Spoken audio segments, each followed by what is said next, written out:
Guys, welcome to your test review video. We're going to be looking at chapter 6 review on page 260. For homework, you'll do these 13 problems in preparation for your test on Thursday. Okay, so as we go through these 13 problems, I'm going to lead you in each problem. However, you're going to finish the problem. And if you have any questions, call me. Okay, so on the test, you're going to have 13 problems. That's it on your test. They will be very similar to these problems you see here on page 260, all these numbers. For extra credit on Thursday, you will get a few problems, you'll have a few problems from lesson 7.1, okay? So turning percent into decimals, decimals to percent, fractions to decimals, etc. That'll be the extra credit portion.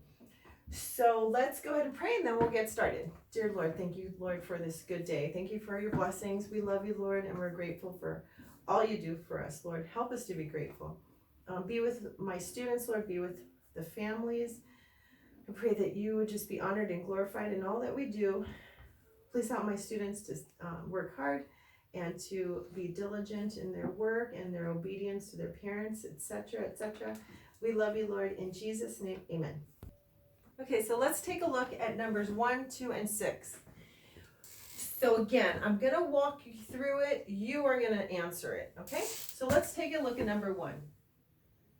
Hopefully you guys are confident about this one, but I'm just going to walk you through it and you can finish it. Okay, so when we add fractions, our denominators are going to stay the same, okay? So you will have a 9 as a denominator, but we add our numerators, okay? So we add our numerators on top, and you should be able to figure out the rest, okay? Let's look at this mixed number minus another mixed number. What you're going to do is you're going to turn these mixed number into improper fractions. So 8 times 5 is 40, plus 1 is 41, okay? Now you're going to turn this mixed number into an improper fraction. 2 times 4 is 8, plus 3 is 11. And you're still going to have the same denominator. So what you're going to do now is, hopefully you guys know and remember, you're going to need to have a common denominator here. And I'll give you the first step, and then I want you guys to figure out the rest on your own. So what number do both of these go into? What's a common multiple of each? I would pick 20, okay? So what I'm going to do is make this denominator 20, and then I'm going to make this denominator 20, okay? 5 times 4 is 20, 4 times 5 is 20. But what I do to the top, I have to do to the, or vice versa. I have to do to the top what I do to the bottom. We're going to multiply here. Our denominators are the same, 20, okay? Don't want to answer it for you, so I will go ahead and leave it like this.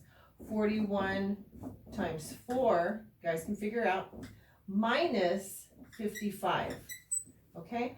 Remember that you have a negative number here, so you're going to subtract this positive number from this negative number, and then you're going to get your answer, okay? Let's take a look at number 6. Negative 6.28 minus 0.395. When I look at a problem like this, I know that I have, my first number is a negative number. So on my number line, I am somewhere over here at 6.28, right? Negative 6.28.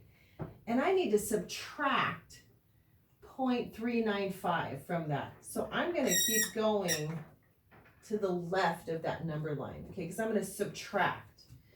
So a couple of things you guys can do here. You can use the distributive property to pull out both of these negatives, 6.28 plus 395. Okay, use the distributive property there. I just add my two numbers together, okay? I get my answer, but I do need to put that negative in front, okay? Otherwise, go ahead and remember to throw this negative number on this number line here, and then you're going to subtract. You're going to have to go to the left. So your answer is going to be negative. Does that make sense? A negative plus a negative is more negative. So hopefully, it's like I want to just give you guys the whole answer, but I want you guys to work it out. I think you guys can do it, okay? Okay, so after talking to my daughter Leah and having a conversation about this problem, I actually want to walk you through it completely, okay? So I use the distributive property to pull out my negatives. So I'm going to show you that again. So I pulled out the negative because it was common to both numbers, okay? And when I do that, the reason I can do that is when I distribute in that distributive property, this negative goes into each number. That makes sense? So that negative will go as here, here, and then that negative travels over here, and a negative and a positive give me a negative. So that's how I can use my distributive property.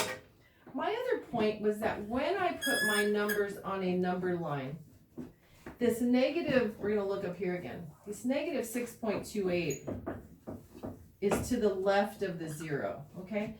And now I'm going to subtract another negative number. I'm going to subtract by 0.395. So that number is going to be higher than 6.28, or less than 6.28. So that number is going to increase as far as negativity. So let me just go ahead and work that out for you. So you're going to have negative 6.28 minus 0.0395, okay? But what I want you to do, here's the extra 0. What I want you to do is I want you to add these two positive numbers and keeping that negative out. So add those two numbers together, but keeping in mind that it is a negative, okay?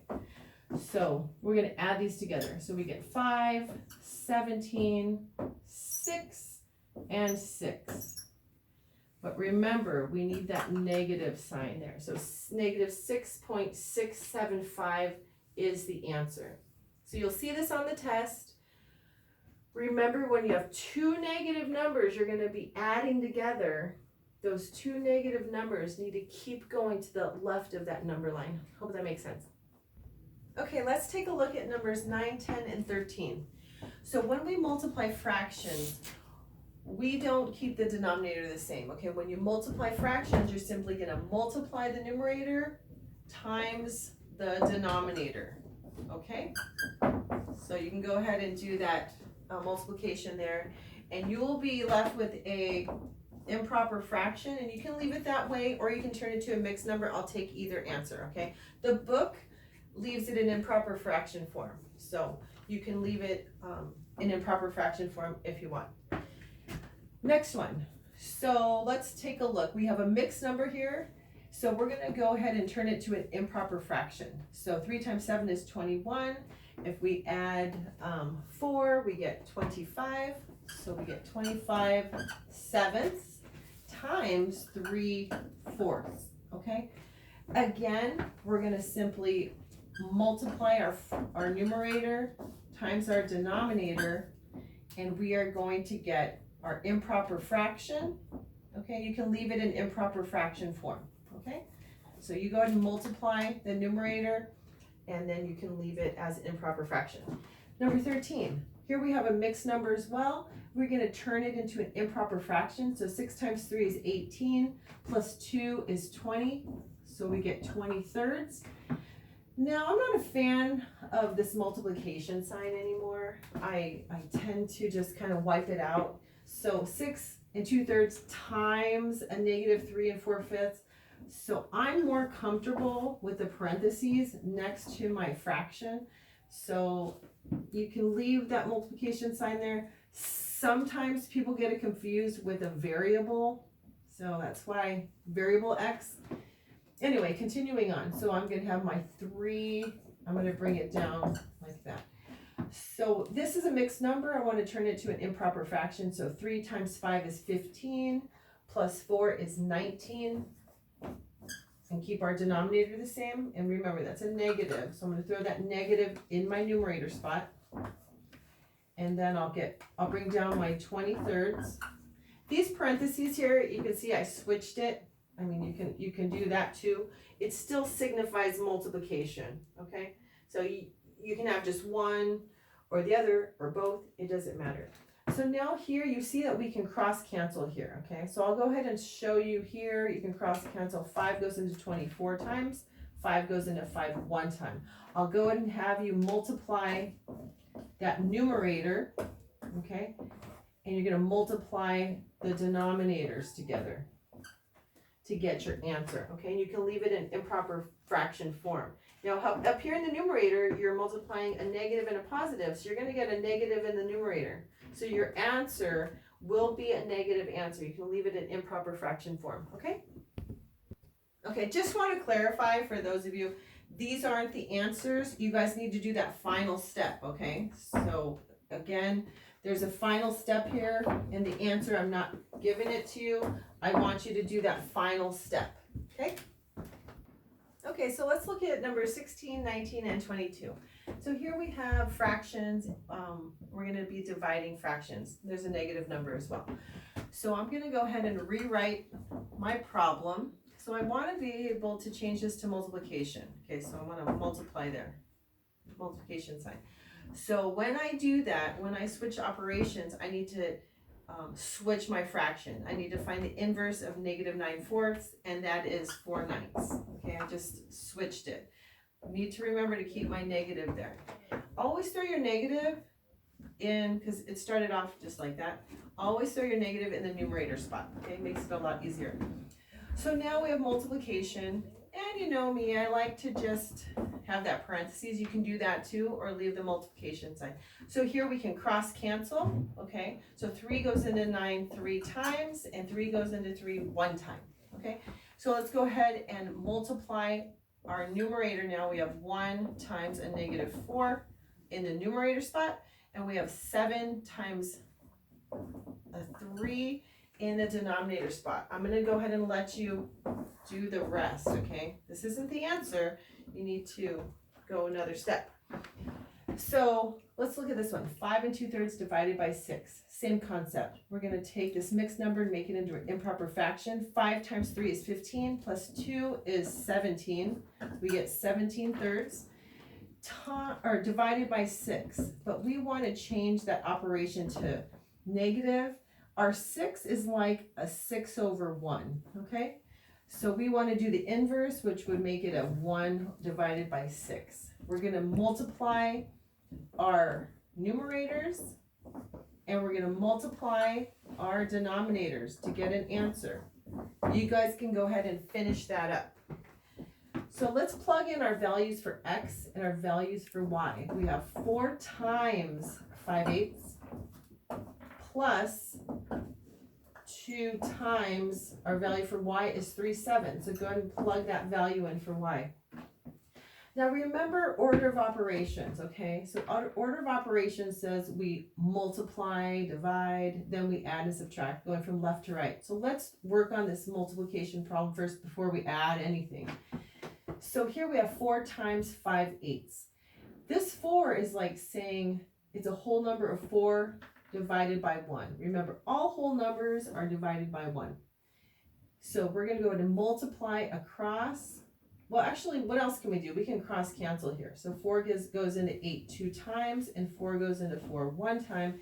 We're going to multiply our numerators together, and I'll go ahead and let you guys do that. And then we're going to multiply our denominators together. So 1 times 5 and 1 times 2. Plus, same thing here. Our 2 is like saying 2/1, so we're going to multiply our numerators together, and we're going to multiply our denominators together. Same things here. You guys can see I use a raised dot to signify multiplication. Here I use parentheses, same thing. I should probably stay consistent, but I like using both. So anyway, go ahead and, let's see, should I do one more step? 5 times 1 is just 5. 2 times 1 is 2. Plus, we have 6 7s, okay? At this point, I'm going to let you finish. Remember, you need to find a common denominator between those two. And our common denominator is going to be our lowest common multiple there, okay? So if you have any questions, call me on that. Okay, let's take a look at 28 and 34. So here we have an addition problem, subtraction problem, and we have some common terms, okay? We want to group those common terms together. So let's take our 3/7 x and add that to 2/5 x. So 3/7 x plus 2/5 x, okay?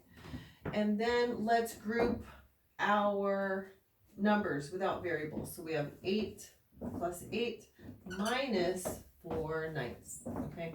Let's go one more step here and let's pull out the x and use our distributive property just so we can clean up our problem a little bit, okay? And I'm going to go ahead and rewrite this problem over here, okay? So first thing we want to do is find a common denominator here. That, my choice would be 35, okay, because I think that's the lowest common multiple.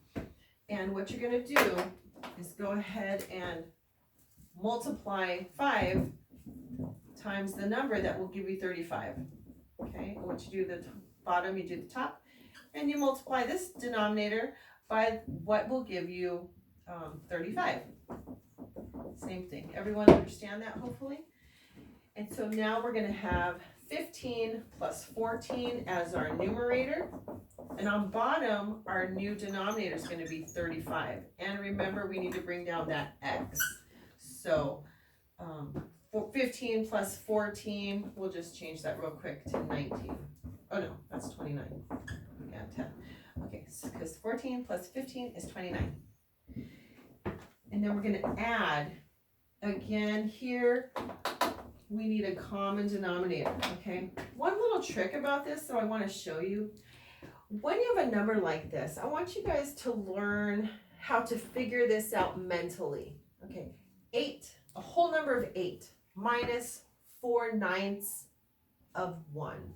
So 4/9, the number 4/9 is not quite 1. But if it was 9/9, it would be 1, right? So 9/9 equals 1. But it's 8 minus 4/9. So how many would enable this to be 9/9? 4 plus what? 4 plus 5, right? 4 plus 5 would make this 9/9. So 8 minus 4/9, if you can figure that out mentally, would be 8 minus a portion of 1, a fraction of 1. Hopefully I'm making sense. So that would be 7 5/9. We'll work on that next time though. If you understand that perfectly, just go ahead and throw that there, 7 5/9. If not, I'm going to go ahead and show you how to figure that out. So we're going to go ahead and give myself a little more room here. We are going to find a common denominator, okay, because it's like 8 over 1. So our common denominator is going to be 9. We're going to multiply this denominator by 9, and we're going to do the same to the top. So on top we have 72 minus 4 divided by 9, okay? This gives me 72 minus 4 is 68, okay? And I'm just going to go ahead and leave it like that. And actually you are all done. So I gave you the whole answer. But because the reason we're done is because these are not like terms, so we can't do anything else to this. 29/35 x plus 68/9. You can turn this into a mixed number if you want. The book just has it as an improper fraction. I will accept both answers. Let's look at 34. So we have 2/9 x equals 2/3. I want to get x by itself. I want to solve for x. So what I'm going to do is multiply by the inverse of 2/9 so that they cancel out. But what I do to one side, I need to do to the other to balance out the equation. So we get x equals, look here, we can cancel out this 2 and this 2. We get 1. And here we get our numerators. We get numerator, we get 9. And our denominator, we have 3. And I'm going to go ahead and let you figure out the rest of that. So 3 goes into 9 how many times? Okay, you guys want to finish that off. Okay, so let's look at 40 and 44 and we'll be all done. So number 40 is a word problem. It says 5/8 of the youth group went on the ski trip. If 25 people attended this activity, how many are in the youth group? So let's circle our important information. 5/8 of the youth group went on the ski trip, okay? 25 people attended this activity. How many are in the youth group? So 25 total attended. Okay, so we can just maybe write total. 25 attended this, total attended this ski trip. The question, or unknown, is how many are in the youth group. So we need to assign a variable to our unknown. So let's let y equal youth group, or how many are youth group members, total members, I guess we can call it. But we know that 25 went on the ski trip, but there's some that didn't go because only 5/8 of that group went. So let's go ahead and look at our problem. So 5/8 of, let's write that out, 5/8 of our youth group, let's let that be y, and our total was 25. And remember what of means. So 5/8 means multiply. Multiply that y. 25, okay? So now, if you want, you can take away that parentheses. Let's just simplify multiplication. 5/8 y equals 25. I'm going to let you finish this off so you can see the total number of members or in the youth group. So remember, you need to get y by itself. This is division, so you need to do the inverse. I'm actually going to show you how to get that 5/8 off that y. We'll start you there. Those are going to cross cancel. You're going to get y all by itself. But what you do to one side, you're going to do to the other. You're going to multiply 25 times 8/5 to get your answer, okay? So go ahead and finish that off. If you have any questions, call me. So let's look at number 44, scientific notation. If we notice, our powers are the same. So that's going to be a nice, easy one, hopefully, okay? So that means we can go ahead and add our coefficients, 3.52 plus 6.99. Add that up carefully. 9 plus 2 is 11, carry your 1. 9 plus 5 is 14, plus 1 is 15, carry your 1. 6 plus 3 is 9, plus 1 is 10. Bring down your decimal. Okay, times 10 to the 8th, because that doesn't change because they are nicely the same power. So, what's the issue here with this scientific notation number? Are we done? Can we leave this number that way? It has to be between 1 and 10, but it's higher than 10. It's 10.51. So what must we do? Let's get our little handy dandy things, our little cheater guides, not cheater, I'll call them aids. So this number needs to be moved to the left one spot, one space, okay? So let's do that. 1.051 times, our power is going to change. We moved our decimal to the left, so our power gets bigger. So that 8 turns to a 9. That's our answer. You're going to have a problem just like this on the test. The numbers are going to be different. Study this. Remember your little aids. And that's it, okay? So hope you guys do well, and we'll see you next time. Bye.